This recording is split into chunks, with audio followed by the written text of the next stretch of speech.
দুইটি কলেমা আল্লাহর নিকটে অতি প্রিয়, জবানে হালকা মিজানে ভারী। সুবহানাল্লাহি ওয়া বিহামদিহি সুবহানাল্লাহিল আযীম। শব্দ অল্প, নেকির সংখ্যা বেশি। দুইটা কলেমা আল্লাহর নিকটে অতি প্রিয়, মিজানে ভারী, জবানে হালকা। কালেমা দুইটা হলো সুবহানাল্লাহি ওয়া বিহামদিহি সুবহানাল্লাহিল আযীম। আজকে আমাদের বাচ্চারা যারা মক্তবে যাইতেছেন, যারা মাদ্রাসায় লেখাপড়া করতেছেন, তাড়াতাড়ি দেখেন কত হাজার নেকি আল্লাহ পাক তারা আল্লাহর কাছে কামাই বা রোজগার করতেছে।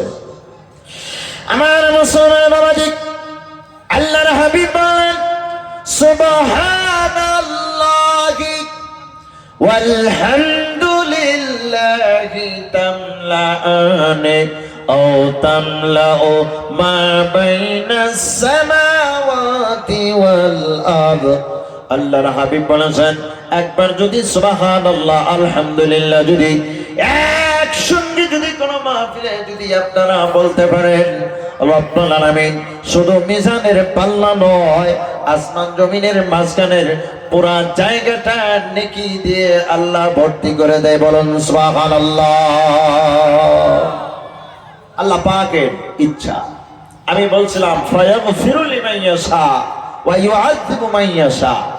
আল্লাহ পাক ইচ্ছা করলে तमाम জিন্দেগীর গুনাহ খাতা maaf করতে পারে, আবার ইচ্ছা করলে আযাবের ভিতরে আমাদেরকে গ্রেফতার করে রাখতে পারে। এটা একমাত্র আল্লাহ পাকেরই শক্তি এখানে খাটে। বলেন ঠিক কিনা? আমরা যখন স্কুলে যখন একটা বাচ্চা দিই, এই বাচ্চাটার পিছনে কয়টা মানুষ মেহনত করি ভাই? কমপক্ষে 3 জন মানুষ। সকালবেলা মায়ে ভাত রান দেয়, নিজে না খাইয়া সকালে একদম সকালে উঠবে, উঠার পরে ভাত রান দিবে, রান্না ওই বাচ্চার জন্য আগে খানা তৈরি করিয়া ওনার সামনে দেয়। আবার টিফিন বানাইয়া ব্যাগের মধ্যে ভর্তি করে টাকাও 50টা দিয়ে দেয়। সাথে একজন গাড়ি দিয়ে ড্রাইভ করে স্কুল পর্যন্ত রাহাবারি করে। কোন ঠিক কিনা? গেটের ভিতরে পৌঁছাই দিয়ে ওখানে দাঁড়িয়ে দাঁড়িয়ে তামসা দেখে যে আমার ছেলে কান্দে না পড়ে বা কিবা অসুবিধা হলো, এটার জন্য একজন লোক সেখানে তদন্তের জন্য দাঁড়িয়ে থাকে। আবার যখন ছুটি হয়, বাড়ি পর্যন্ত পৌঁছানোর জন্য নয় গাড়ি থাকে, নয় নিজে ড্রাইভ করে গাড়ি বাড়িতে নিয়ে আসে। বলেন ঠিক কিনা? বিকেল বেলা আবার টিউশন।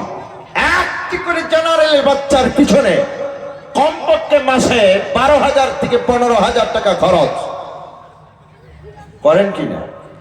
12 থেকে 15,000 টাকা খরচ। সব থেকে যেটা চোখা বেড়ে সেটা ইংলিশ মিডিয়ামে দেয়, জাতীয় বিদ্যালয়, শঙ্করদেব, এগুলার মধ্যে আমরা তার মেহনতটা দিই। আর যেটা নিচের তার ব্রেন কানা ল্যাংড়া গুজা, কথা বলতে পারে না, লেবরা পরে, সিনিত পরে, নাক দিয়ে পেটা বাইর হয়, যেটার কথা সাপ না, এটা বাসায় রাখলে মাদ্রাসায় দিল। যদি পড়া না বলা হয় ভবিষ্যৎ বাগুন নিচে খাইতে পারবো বাজারে। কোন আমাদের নিয়ত এরকম কিনা? আমার মুসলমান বাবাজি, একটা বাচ্চাকে প্যারেন্টিয়াল চোখা বেড়ে গলা বাচ্চা, এরা কি ছোট থেকে মেহনত করে, 3 জন 4 জন মানুষ গুরুত্ব সহকারে মেহনত করে, মাসে 12,000 15,000 টাকা খরচ করে।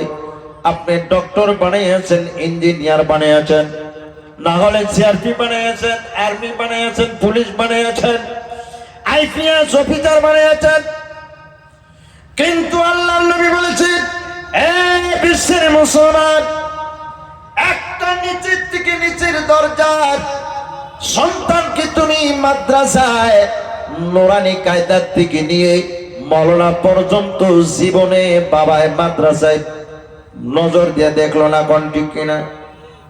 মাদ্রাসায় এডমিশন করে দিলাম, নূরজামাল হুজুর বুঝুক কিভাবে খাওয়ান নাগবো, ফোনা নাগবো। কোন ঠিক কিনা? কথা কন না কা? নূরজামাল হুজুর জানে কোন খাতের কপি আছে, কোন বাড়ির চাউল আছে, কোন বাড়িতে ডাউল আছে। হুজুরের দায়িত্ব হুজুরে ভিক্ষা করে খাওয়ায়। কোন ঠিক কিনা? আমার মুসলমান বাবাজি, আজকে নূরজামাল হুজুর মেহনত করে বাড়ি বাড়ি হাত পেতে সন্তান আপনার কিন্তু নুরজামাল হুজুর হাতটা পাতলো, হাত পাইতা মানুষের দোয়ারে থেকে আতপ চাল, আওলা চাল, ডালের প্যাকেট, লবণের প্যাকেট, তেলের প্যাকেট খাওয়াইয়া গোটা কোরআন শরীফের হাফিজ বানাইয়া দিল। আল্লাহর নবী বলেছেন, এই ব্যক্তি শুনে রাখো, জেনে রাখো, 25 বছর লেখাপড়া করাইয়া যদি তুমি 1 লক্ষ ইঞ্জিনিয়ারও যদি বানাও, আর নুরজামাল হুজুর একটা কানা ছাত্রকে যদি, ইতিম বাচ্চাকে যদি পড়াইয়া কোরআনের একটা হাফিজ বানিয়েছে, আল্লাহর নবী বলেছেন 1 কোটি ইঞ্জিনিয়ার যদি একদিকে দাঁড়িয়ে যদি দোয়া করে, এই দোয়া কবুল হতেও পারে, না হতেও পারে, কিন্তু নুরজামাল হুজুরের একটা ল্যাংড়া গুজা ছাত্র কোরআনের হাফিজ হয়েছে। আল্লাহর রব্বুল আলামিনের হাবিব বলেছেন, ওই হাফিজের দোয়া কবুল তো দূরের কথা, ওনার সুপারিশে 10 জন জাহান্নামীকে আল্লাহ জান্নাতে দিয়ে দিবে। সুবহানাল্লাহর পাওয়ার কমলো। 1 কোটি ইঞ্জিনিয়ার যদি সুপারিশ করে, এই দোয়া কবুল হবে না, গ্যারান্টি নাই। কিন্তু একটা কোরআনের হাফিজ, এর দোয়া তো এমনি কবুল, ডাইরেক্ট আল্লাহ ওনার জান্নাতের ফয়সালা করেছেন। শুধু উনি একাই যাবে না, ওই যে বাড়ি বাড়ি থেকে আওলা চাল, মিঠা তেল, কেউ পুর, কেউ ডাল, কেউ লবণ, যারা দিয়েছেন এদেরকে সাথে নিয়েই জান্নাতে যাবে। সুবহানাল্লাহ। মাদ্রাসার দরকার আছে, আছে কই? আওয়াজ কই? পিছনের দিকে মরছে নাকি কবরস্থান? আমি তেজপুরে একটা প্রোগ্রামে গিয়েছিলাম, জায়গার নাম হয়েছে সুদূর বুদুর।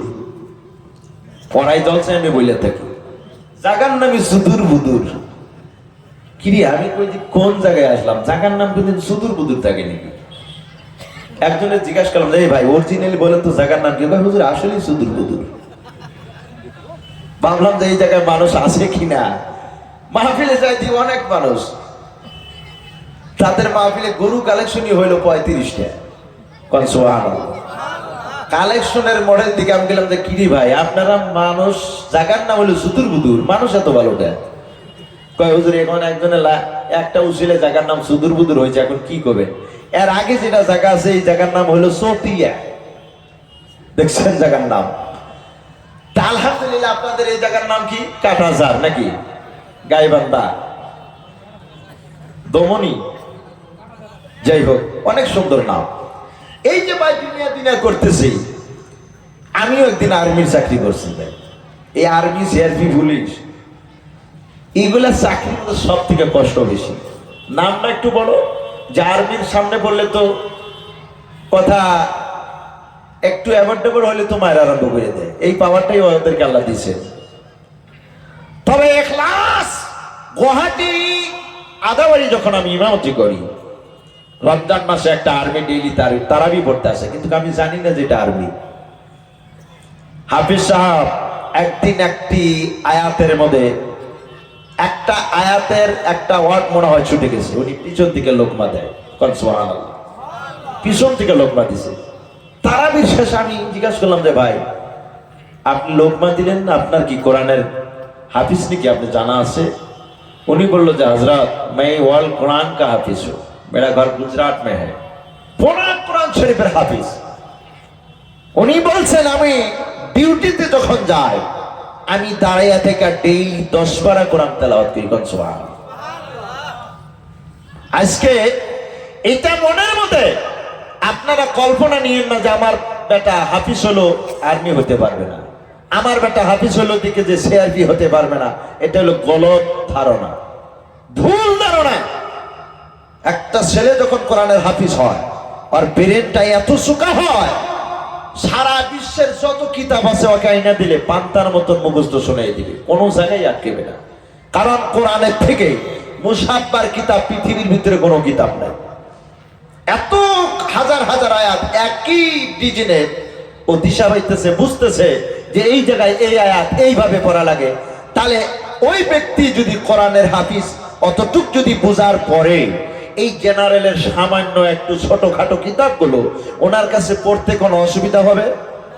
কোনো অসুবিধা হবে? কিন্তু আমরা ভুল বুঝে বাচ্চাদেরকে আগে দিয়ে স্কুলে কন্টিনিউ। আমি গুজরাটে গিয়েছিলাম মুসাবাকাতুল কোরআনে তাফসিরুল মাহফিলে, তাফসিরে আমি একটু মুসাবাকে গেছিলাম একবার, এতটুক বাচ্চা কোরআনের হাফিজ, 9 বছরের থেকে 10 বছর, এটা জরুরি ওই জেলা কোরআনের হাফিজ 9 বছরে হতে হবে। কত সুন্দর নিজাম। আজকে গুজরাটের থেকে কি আমাদের আসাম ধনী না গরিব? জোরে কোন ধনী না গরিব? একবারেই গরিব। গুজরাটের সাদকা জাকাতের পয়সা দিয়ে তো আমাদের মাদ্রাসা চলে। তাহলে ওই জায়গায় তো হাফিজ আলিমের সংখ্যা বেশি, ওই জায়গায় ফকির হওয়া লাগছে। কথা বলেন ঠিক কিনা? ওই জায়গা তো আলিম হাফিজের গ্রেড, ওই জায়গা তো ফকির ভিক্ষা করে খাওয়া লাগছে। কিন্তু অথচ দেখেন না, কোটি কোটি টাকা তারা জাকাত দিতেছে। কারণ যে জায়গায় আলিম বেশি হবে, যে জায়গায় ইসলামিক নিয়ম চলবে, যে জায়গায় কোরআনের তালিম চলবে, ওই জায়গায় আল্লাহর কোনদিনও রহমতের নাজাই হবে না, টাকার অভাব হবে না। সুবহানাল্লাহ।